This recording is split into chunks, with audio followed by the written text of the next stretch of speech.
Meu nome é Caio Abujade, eu sou médico psiquiatra infantil, especialista em autismo, convidado pela produção da peça Um Estranho Caso do Cachorro Morto para um debate após a peça. O cérebro do paciente com autismo, ele é um cérebro um pouco diferente do nosso.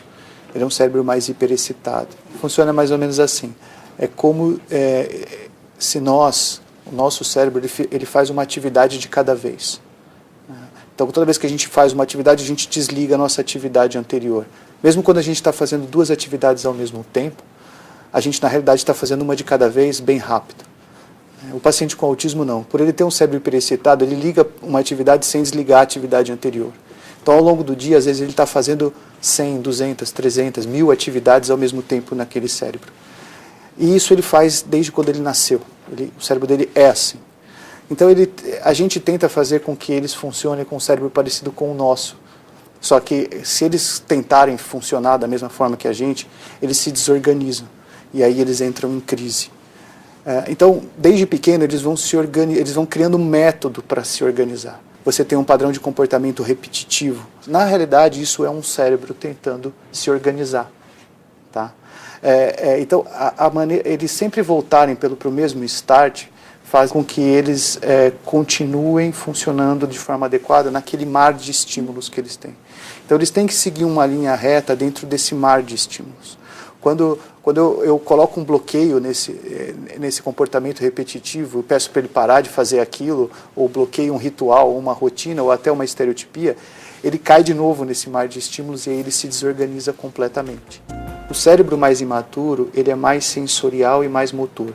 Por isso, a gente vai ter predomínio de comportamentos repetitivos motores, que são as estereotipias, e sensoriais, que são as hipersensibilidades tátil, gustativa, olfativa, visual, né, e auditiva. E aí, conforme ele vai amadurecendo, esses padrões de comportamento repetitivo eles vão mudando para comportamentos repetitivos que a gente chama de ordem superior, que são comportamentos mais maduros. Então, são baseados em rituais, rotinas, compulsões.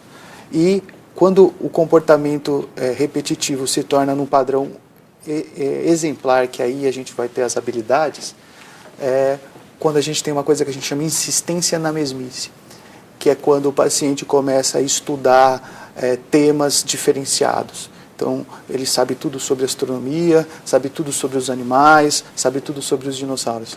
Então, vejam, você tem o mesmo comportamento que é uma estereotipia e o autointeresse por astronomia é a mesma forma de trabalhar aquele cérebro hiperexcitado, entendeu? Só que com padrões cognitivos diferentes. Desde o primeiro dia que a gente nasceu, o que a gente faz durante o dia é criar redes neuronais. Isso vale para todos nós, tá? E durante a noite, memorizar essas redes neuronais. No dia seguinte, a gente reativa essas redes neuronais, acrescenta as informações daquele dia e armazena durante a noite. A gente faz isso a vida inteira, tá? Os pacientes com autismo, eles têm redes de preferência que fazem com que ele se organize. Tá? Eu tenho que atrelar as novas informações do dia a essas redes neuronais de interesse. Então, se um paciente está lá super interessado em bichos, em fazer desenho, e eu quero que ele se interesse por outras coisas, eu posso, através dos bichos, ir dando um conhecimento sobre outras áreas. Né? Então, eu quero que ele aprenda sobre o céu. Então eu vou falar que aquele bicho está brincando num lugar ensolarado, que tem nuvens, que tem sol, e aí de repente eu estou falando do céu e deixei os bichos de lado, mas eu estou usando as mesmas redes neuronais.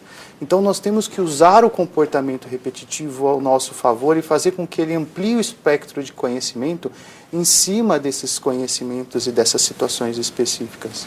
A importância de que as pessoas vejam o autista como ele é, e não tentem transformar ele numa pessoa típica, entendeu? Que se a gente conseguir dar para eles o mundo que eles precisam, eles vão se desenvolver super bem. Meu nome é Jorge, eu sou pai de uma menina autista. Eu queria saber se as pesquisas mais avançadas indicam alguma diferença entre as meninas e os meninos que têm autismo. Sim, mesmo as pesquisas mais antigas já mostravam uma diferença muito grande. As meninas com autismo, elas tendem a ter um quadro um pouco diferente. eu estudei que os quadros das meninas são mais graves na teoria. Só que, na prática, eu não consigo ver essa diferença. Eu tenho uma paciente lá de São Paulo que acabou de terminar o mestrado em Direito, mas ela teve várias dificuldades, enfrentou dificuldades a vida toda, mas conseguiu terminar todo o seu desenvolvimento. Mas eu gosto de analisar muito o indivíduo, porque se você trabalha as dificuldades daquele indivíduo, ele dá saltos e ele melhora, entendeu? Às vezes a gente não está conseguindo encontrar a dificuldade que aquele indivíduo tem, e às vezes demora muito mais para melhorar. Mas se a gente não fizer essa análise individual, a gente não consegue fazer uma leitura adequada.